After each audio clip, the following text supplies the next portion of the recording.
Welcome to Frontal, forum diskusi internal satu meja kopi jadi sinergi. Assalamualaikum warahmatullahi wabarakatuh. Halo teman-teman semua. Sekarang kita kembali lagi di podcast Frontal, podcastnya anak milenial. Nah, kali ini kita udah kedatangan dari dua narasumber yang sangat luar biasa. Ini teman-teman seperjuangan saya ya, mas semua.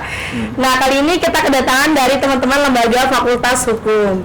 Ada siapa saja? Itu ada dari perwakilan Badan Eksekutif Mahasiswa Fakultas Hukum dan dari komunitas Petita. Supaya kita lebih enak ngobrolnya, sekarang kita mungkin kenalan dulu ya. Dari saya dulu terlebih dahulu.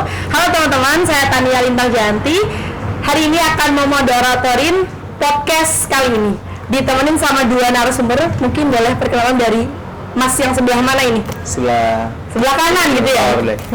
Oke, perkenalkan semuanya. Saya di sini sebagai representasi daripada masyarakat Fakultas Hukum. Saya ketua daripada Badan Eksekutif Mahasiswa Fakultas Hukum periode 2001-2022. Nama saya Muhammad Agis Wirtresna. Oke semuanya, perkenalkan nama saya Fadil Afif Zihni. Saya perwakilan dari komunitas Peradilan Semu Petita. Saya menjabat menjadi Ketua KPS Petita 2021-2022. Nah, jadi ada Mas Agis dan Mas Fadil. Nah, hari ini ditemenin sama teman-teman dari lembaga Fakultas Hukum, itu ada dari Badan Eksekutif Mahasiswa dan dari salah satu perwakilan komunitasnya ya. Karena di hukum itu ada berapa komunitas, Mas? Kalau saya boleh tahu. 4 komunitas. Ada 4 komunitas ya. Ada 4 komunitas dan 1 Badan Eksekutif Mahasiswa. Yang untuk informasi teman-teman semua, kali ini Badan Eksekutif Mahasiswa udah mulai bangkit lagi ya, di bawah naungan kepemimpinan Mas Agis dan kawan-kawan. Kita doakan mudah-mudahan sukses selalu untuk 1 periode yang baru ini. Amin. Amin. Dan juga untuk teman-teman Petita mudah-mudahan sukses terus dalam 1 periode kedepannya gitu ya. Amin. Nah, hari ini karena kita kedatangan dari teman-teman hukum, apa yang akan kita obrolin di sini nggak jauh-jauh tentang hukum pastinya ya. Ya, kali ini hukum itu adalah salah satu hal topik yang sering kita perbincangkan ya dalam kehidupan kita, dan tentunya peranan hukum itu juga menjadi peranan yang sangat penting gitu ya dalam kehidupan bermasyarakat gitu. Nah, hukum itu mengatur berbagai tingkah laku manusia serta keadilan serta segala sesuatu ya yang terjadi pada kehidupan kita sehari-hari gitu. Namun seperti kenyataan realitanya gitu yang kita tahu, apalagi di negara kita ini di Indonesia, banyak sekali peraturan-peraturan hukum yang sudah dibuat namun tidak sesuai pada saat pengimplementasiannya, tidak sesuai gitu ya. Nah,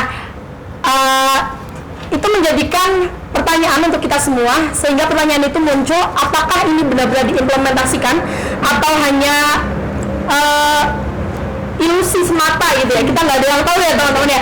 Jadi untuk kita ngobrol lebih lanjut dengan kita dengarkan statement dari teman-teman dari yang memang belajar pada hal-hal tersebut tuh, dari teman-teman lembaga Fakultas Hukum, mereka juga mahasiswa Fakultas Hukum gitu ya. Nah, yang pertama supaya teman-teman semua tahu, mungkin diawali dari pendapat dari kedua narasumber ini tentang apa sih itu hukum gitu sebenarnya. Dimulai dari siapa nih? Dimulai dari Mas Agis dulu atau Mas Fadil boleh? Kalau hukum itu sebenarnya kan kaidah, habis itu peraturan bersifat memaksa. Jadi intinya itu peraturan untuk masyarakat, kaidah untuk masyarakat, di dalamnya terdapat norma-norma yang bertujuan untuk kebaikan masyarakat dan bersifat memaksa. Sebenarnya itu sih kalau hukum sebenarnya. Oke. Dari Mas Agis sendiri. Oke. Kalau mungkin aku sedikit menambahkan ya. Ini terinspirasi dari pendapat ahli itu yang menawarkan sama Prof. Mukhtar Kusumahaja, bahwasannya tadi seperti dijelaskan oleh Mas Fadli tadi. Mas saya agak lupa ya. Agak masa lalu. Lupa terus angkatan sekarang ketua. Bahwasannya dalam hukum itu memang diatur terkait kaidah dan juga norma. Yang dimana kaidah norma ini itu mengatur tentang tingkah laku masyarakat, yang dimana aturan ini bertujuan agar nantinya ketertiban masyarakat itu bisa dibentuk sebagaimana yang diinginkan oleh masyarakat itu sendiri. Lalu penerapan daripada hukum ataupun kaidah aturan tersebut itu diimplementasikan ataupun diperankan oleh lembaga-lembaga terkait, misalnya terkait lembaga eksekutif ataupun legislatifnya, ataupun misalnya dalam hal monarki mungkin rajanya sendiri yang menerapkan hukum tersebut, dan mereka berperan untuk supaya bagaimana memaksa masyarakat ini untuk tunduk dan patuh gitu. Bagaimana cara mereka membuat masyarakatnya tunduk dan patuh? Bagaimana supaya mereka membuat masyarakatnya samina wa ta'na, kasar seperti itu? Yaitu dengan membuat sanksi-sanksi Karena yang menjadi fundamental dalam suatu aturan hukum itu adalah bagaimana sanksi yang diberikan kepada pelaku-pelaku yang sekiranya melanggar daripada aturan yang ditentukan oleh para penguasa tersebut. Kurang lebih seperti itu. Betul ya. Luar biasa sekali ya. Ternyata saya juga bukan salah satu dari mahasiswa hukum, namun di sini belajar bareng teman-teman saya ini yang sangat luar biasa gitu. Nah, dari hal yang sudah disampaikan tadi, itu juga jadi saya tuh tambah kepo gitu ya. Sebenarnya tuh apa sih sebenarnya tujuan dari adanya dibentuknya itu hukum itu sendiri gitu? Biar aku yang mungkin. Oke, boleh. Kalau sepengetahuanku ya, sebenarnya terkait teori tujuan hukum itu sebenarnya ada dua. Yang pertama itu dari Aristoteles, dia menyatakan terkait teori bahwasannya hukum ini merupakan teori etis, yang dimana tujuan daripada hukum itu memberikan suatu keadilan kepada masyarakat, yang dimana dimaksud dengan keadilan ini itu adalah memberikan hak-hak yang memang menjadi hak fundamental daripada masyarakat itu sendiri, misalnya hak untuk hidup, hak untuk beragama, hak untuk bersosial dan sebagainya. Dan yang kedua ada namanya teori Utilitas, tulisannya Utilitas apalah itu lupa. Itu pokoknya dalam teori tersebut dinyatakan bahwasannya tujuan daripada hukum itu adalah memberikan kemanfaatan. Apa yang dimaksud kemanfaatan? Kasarnya itu atau simpelnya itu bisa diartikan bahwasannya memberikan suatu kebahagiaan kepada masyarakat itu sendiri. Itu merupakan tujuan yang mungkin dari dua teori tersebut terkait tujuan daripada hukum. Itu sih saudara.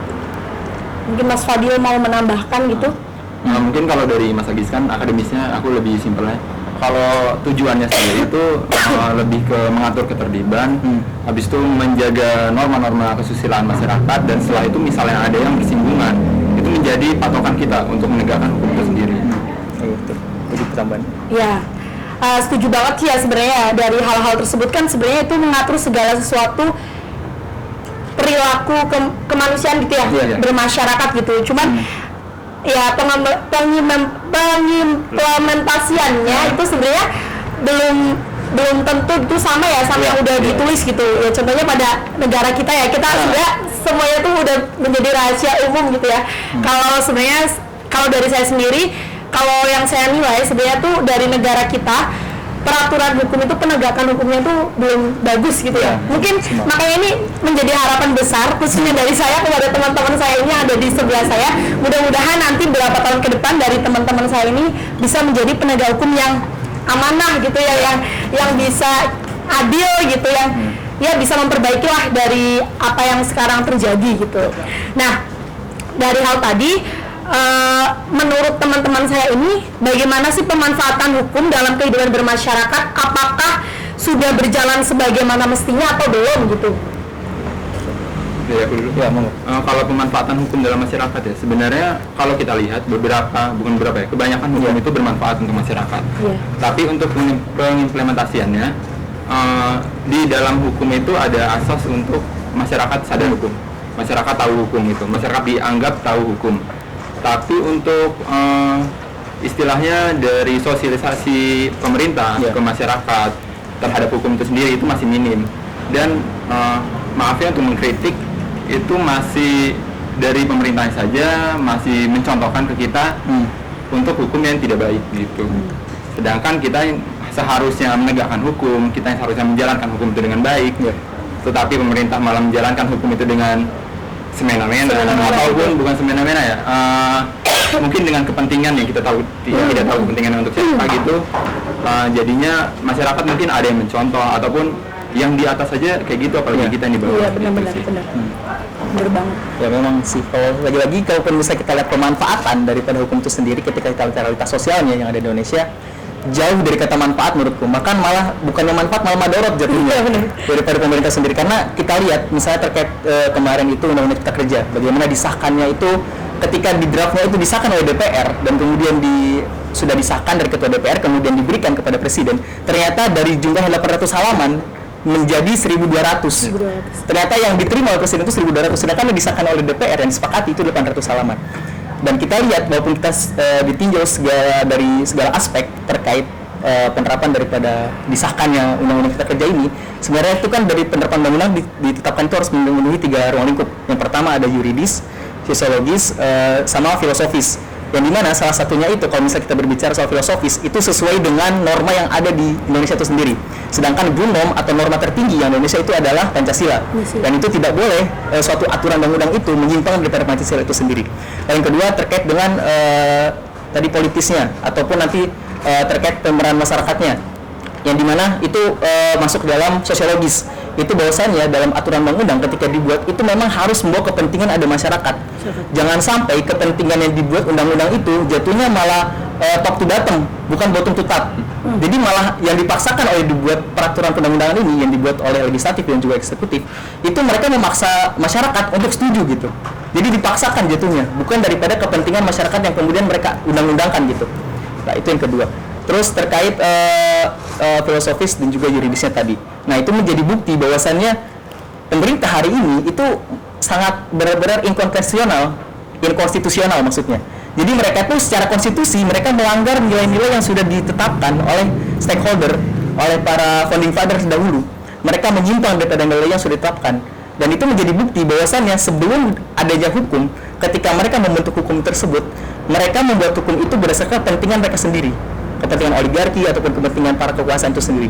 Karena kalau kita lihat ditinjau daripada yang ada pada saat ini, penguasa kita ini merupakan pembisnis juga. Ya, benar-benar. Jadi ketika mereka menjadi representasi masyarakat, sebenarnya mereka representasi daripada semua yang ada di Indonesia. Iya. Mereka sebagai penguasa, sebagai pembisnis, mengatakan diri sebagai masyarakat, dan itu menjadi fatal menurutku karena bukan lagi pemanfaatan yang ada pada hari ini, malah kemudaratan yang ada dirasakan oleh masyarakat. Itu sih. Benar banget. Nah, aku sebenarnya banyak setuju ya, dan aku kalau dibilang tentang pengetahuan tentang hukum apa lagi di negara itu, sebenarnya aku juga belum belajar banyak dan nggak tahu banyak gitu ya. Makanya di sini juga teman-teman mudah-mudahan yang dengar juga bisa belajar banyak dari teman-teman yang ada di sini gitu. Mudah-mudahan ilmu yang disampaikan itu bisa sampai ya ke teman-teman pendengar gitu, dan tentunya bisa jadi bermanfaat gitu.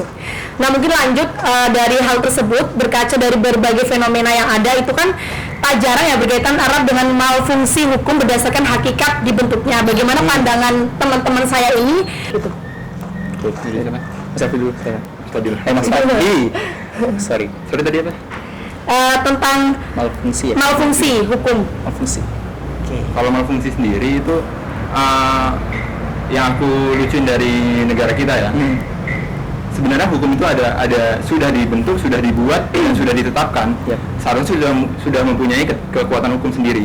Tapi jikalau kita melihat dari konstitusinya sendiri, konstitusi kita pun mengatur tentang yang lagi hangat-hangatnya kita bahas sekarang. Yang lagi hangat-hangatnya itu presiden 2 periode. Tapi tetap dijadikan ada apa namanya pengajuan untuk 3 periode. Sebenarnya itu kan melanggar konstitusi ya sebenarnya. Konstitusi tertinggi malah di Pancasila dan di UUD 1945. Itu ada di UUD 1945-nya itu. Nah, di atas itu mereka memutarbalikkan fakta dari konstitusi itu sendiri, memutarbalikkan fakta dari hukum sendiri. Sedangkan di bawah masyarakat mengais-ngais untuk hidup sendiri, bukan untuk menegakkan hukum. Jadi masyarakat banyak yang istilahnya melanggar hukum ataupun mereka melanjutkan hidup tapi tidak dengan hukum-hukum yang berlaku itu. Itu mungkin bukan tidak bisa kita salahkan seluruhnya kepada masyarakat, karena di dalam undang-undang bukan UUD saja harusnya masyarakat miskin, terlantar, yatim piatu kalau nggak salah itu dipelihara oleh negara harusnya. Mungkin Mas Agis gitu ya bisa menambahkan atau mungkin pengen berpikir apa juga gitu. Mungkin dimulai dari malfungsi ya. Malfungsi kan maksudnya ada sedikit penyimpangan ya daripada fungsi yang seharusnya. Dan kita lihat jangan dulu dari ini ya deh, dari badan legislatif sama eksekutif yudikatifnya. Dimulai dari terkait yudikatif yang sampai saat ini dekat di masyarakat, yaitu dari peradilan sendiri. Bagaimana kita lihat yang ada dalam pikiran para penegak hukum kita pada hari ini, mereka itu terlalu terpaku pada positivisme hukum, yang dimana mereka ini lebih mempercayai bahwasannya ketika satu aturan dibuat itu akan menjadi salah satu bahan pokok daripada permasalahan yang ada di masyarakat. Jadi ketika ada permasalahan di masyarakat, semuanya itu pasti sudah tercakup dalam undang-undang. Sehingga yang kita lihat bahwasannya penegak hukum pada hari ini itu bukan berorientasi pada keadilan, akan tetapi pada kepastian hukum. Bagaimana mereka memenuhi daripada pasal-pasal yang sudah tertulis, terkodifikasi. Kalau kata orang mungkin tekstualis lah, dikatakan seperti itu para penegak hukum itu. Terbukti, kita lihat bahwasannya ada memang berbagai macam tindak pidana, misal terkait pencurian. Bagaimana tindak pidana pencurian ini memang dilakukan oleh berbagai macam kelompok, misalnya ada dari orang kaya, korupsi, terus ada juga dari masyarakat lemah, misalnya pengemis yang mereka butuh uang dan mereka melakukan pencurian. Dan ketika kita tinjau secara kepastian hukum yang dilakukan oleh para hakim ini sebenarnya tepat gitu, karena mereka menghukum daripada si pelaku ini dengan pasal-pasal yang memang sudah terkodifikasi, yang sudah sesuai dengan aturan yang ada. Akan tetapi ketika kita tinjau secara keadilan itu kan tidak adil. Bagaimana kita lihat hukum ini dipaksakan gitu, bahwasannya ketika satu aturan misalnya terkait pencurian misal 10 tahun penjara, dan itu disamaratakan, tidak melihat daripada kondisi si yang pelaku ini, apakah dia dibalik melakukannya itu mereka karena ada kebutuhan, mungkin kebutuhan mendesak, mungkin istrinya melahirkan, atau mungkin anaknya butuh sekolah, dan itu yang tidak dilihat oleh para penegak hukum pada saat ini gitu. Dan ketika lebih jauh lagi, ketika kita berbicara terkait legislatif dan eksekutif dan yudikatifnya, terkait kemarin misalnya upaya judicial review terkait cipta kerja ini, bagaimana diupayakan terkait bahwasannya sebenarnya dikatakan undang-undang cipta kerja ini adalah inkonstitusional, biasanya tidak sesuai dengan konstitusi, karena tadi yang sudah saya sebutkan tadi, mereka itu tidak mencakup pada 3 ruang lingkup, yaitu terkait yuridis, filosofis, dan juga sosiologisnya. Mereka tidak terpenuhi 3 syarat tersebut, karena salah satunya ketika dilibatkan masyarakat dalam aspek sosiologis, itu masyarakat seakan-akan kaget gitu ketika tiba-tiba ada 800 draft halaman, dan kemudian diklarifikasi oleh DPR ini, mereka bilang, oh itu salah katanya, itu salah karena itu sebenarnya udah dikurangin atau mungkin ada yang lebih. Dan aku dapat kabar kemarin dari pihak Muhammadiyah, itu mereka meminta draft pastinya kepada pihak DPR untuk diberikan supaya dikaji oleh lembaga terjemah Muhammadiyah gitu. Akan tetapi tidak diberikan sampai pada hari ini, dan itu menjadi bukti bahwasannya peran daripada masyarakat dalam membentuk satu undang-undang itu benar-benar didiskreditkan. Tidak ada peranan masyarakat di dalam pembuatan undang-undang, dan itu menjadi menurutku sangat benar-benar sangat tidak sesuai gitu fungsi tadi daripada tujuan hukum itu sendiri. Itu dari aku. Benar banget sih kalau lihat dari fenomena yang ada gitu ya, realita gitu ya.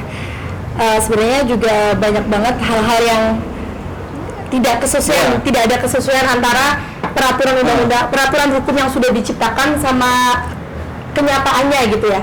Nah,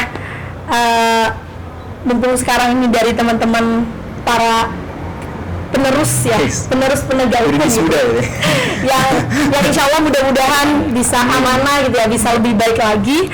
Nah, menurut teman-teman ini apa sih cara terbaik gitu untuk menyikapi sistem hukum yang ada pada saat ini gitu? Ya ini dari sudut pandang kita aja ya, apalagi kita sebagai masyarakat gitu ya. Mas saya dulu atau saya dulu? Nggak apa-apa, aku dulu. Oke, monggo. Kalau istilah ini memperbaiki ya, memperbaiki ke depannya, itu bukan sedikit berat, malah sangat berat. Betul. Dilihat dari mungkin kita pemanfaatan pertama itu mungkin kita dari pendidikan sih. Pendidikan itu penting banget, karena awal dari segalanya itu pendidikan. Kita kecil diajarin ABCD ataupun apapun itu. Setelah itu kan kita masuk ke sekolah dasar yang jenjangnya panjang gitu. Itu mungkin perlu ditambahkan nilai-nilai kemanusiaan mungkin, ataupun janganlah pendidikan formal, tapi ada juga pendidikan plusnya gitu loh untuk kedepannya. Kalau untuk sekarang, untuk zaman sekarang gitu ya, mungkin kita bisa manfaatkan dari media sosial sih, karena apa yang dilihat masyarakat, apa yang dicontoh masyarakat itu dari TV ataupun dari YouTube gitu nggak sih? Pemerintah mungkin bisa, kalau mau, pemerintah mungkin bisa mencontohkan mungkin iklan layanan masyarakat gitu. Tapi nggak mungkin kan mereka memperburuk citra mereka sendiri. Iya mungkin, kalau mereka membuatnya itu dengan jujur itu mungkin malah memperburuk sendiri. Kalau untuk sekarang mungkin kita harus memanfaatkan sumber daya kita mungkin dari mahasiswa. Tapi yang aku jadi patokan ya, mahasiswa itu harus tetap idealis dalam hal janganlah kamu masuk ke suatu golongan, tapi kamu ikut ke golongan itu, bukan tetap di idealis kamu. Kamu boleh masuk ke suatu golongan, tapi kamu tetap memegang idealis kamu. Itu sih yang aku pegang. Itu dari Mas Fadil ya. Gitu. Mungkin sekarang aku juga dan teman-teman yang lain pengen dengar dari Mas Agis. Mungkin sedikit lebihnya sama ya, mungkin dari Mas Fadil dan aku juga. Karena yang memang perlu diubah dan paling fundamental daripada yang ada tataran saat ini di Indonesia yang pendidikan. Tetapi aku lebih fokuskan kepada peran mahasiswa pada sampai hari ini, karena menurutku aku mengutip salah satu perkataan bahwasannya buta yang paling parah itu adalah buta terhadap politik. Karena pada dasarnya buta pada politik ini mereka itu tidak peduli terhadap aturan yang dibuat atau mungkin bagaimana kinerja pemerintah, Tapi ketika mereka udah dapat dampaknya, kayak kemarin soal minyak goreng, tiba-tiba susah, mereka baru ngomel kan? Baru masuk. Tapi ketika mau pemilu, ketika mereka disalurkan sembako dan mungkin amplop, mereka setuju-setuju aja untuk mencoblos. Nah itu, makanya yang kembali lagi, pendidikan politik itu menjadi penting karena itu menumbuhkan nalar kritis daripada masyarakat gitu, terkhusus daripada mahasiswa. Yang pada dasarnya, menurutku, mahasiswa ini merupakan representasi daripada masyarakat Indonesia secara keseluruhan. Dan itu menjadi salah satu tanggung jawab moral daripada mahasiswa. Karena bagaimana kita bisa memberikan sosialisasi kepada masyarakat. Sedangkan mahasiswa sendiri itu masih apatis terhadap politik itu sendiri, tidak peduli gitu. Bahkan ketika jangan jauh-jauh deh terkait politik Indonesia, politik kampus saja mereka mungkin sedikit anggal, kayak aku nggak memikirkan, kayaknya pusing-pusingkan. Dan ketika berhadapan dengan rezim saat ini, dan mereka juga jadi orang yang diam, nggak bisa ikut andil.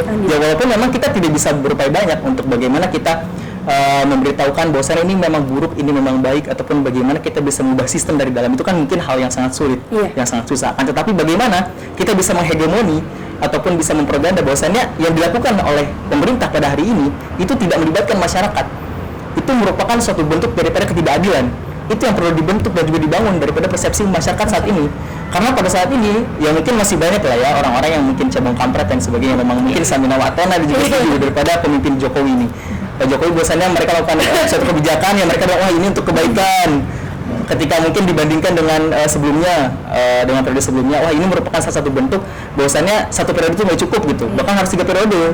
Nanti biar makin hancur atau mungkin lebih baik mungkin ya. Itu alam di soal saya sebelum aja. Tapi ya itu menjadi poin penting.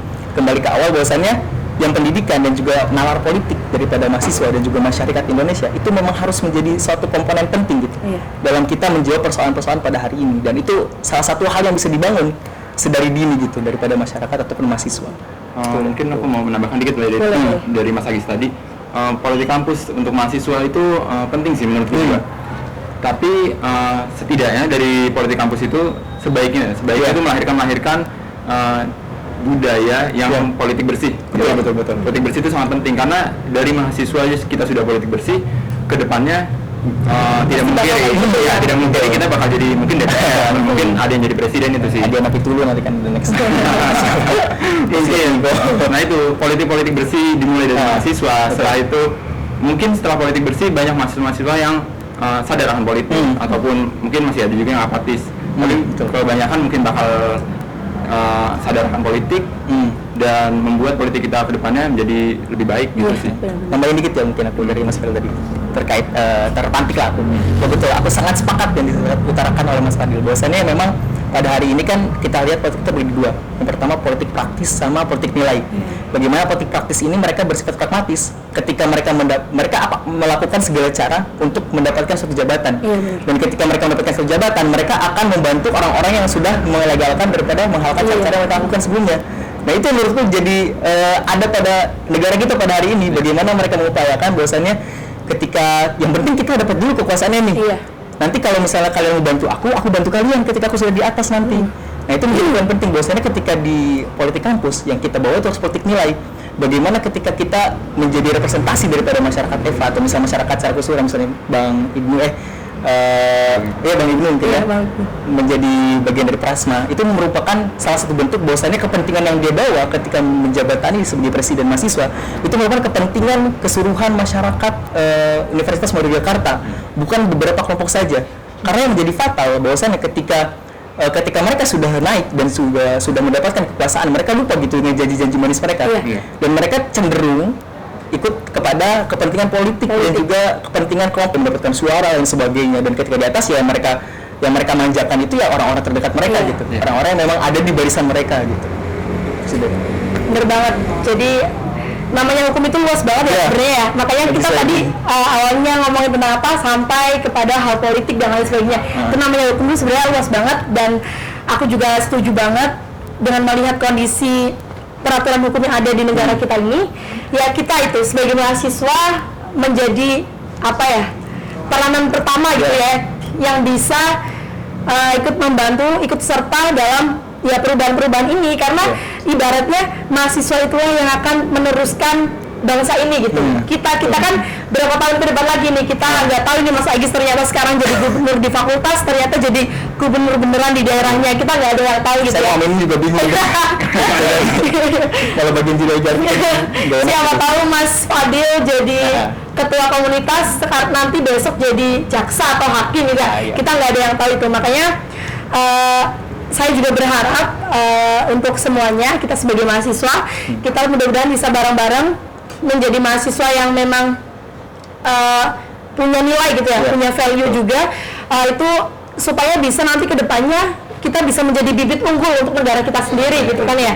Makanya harapan bangsa itu banyak ditaruh kepada mahasiswa gitu, karena mahasiswa menjadi ya penggerak pertamanya gitu yang buat pendobrakan yang baru gitu di negara kita. Ujung tombak itu. Iya benar banget. Nah ini juga udah banyak kita obrolin.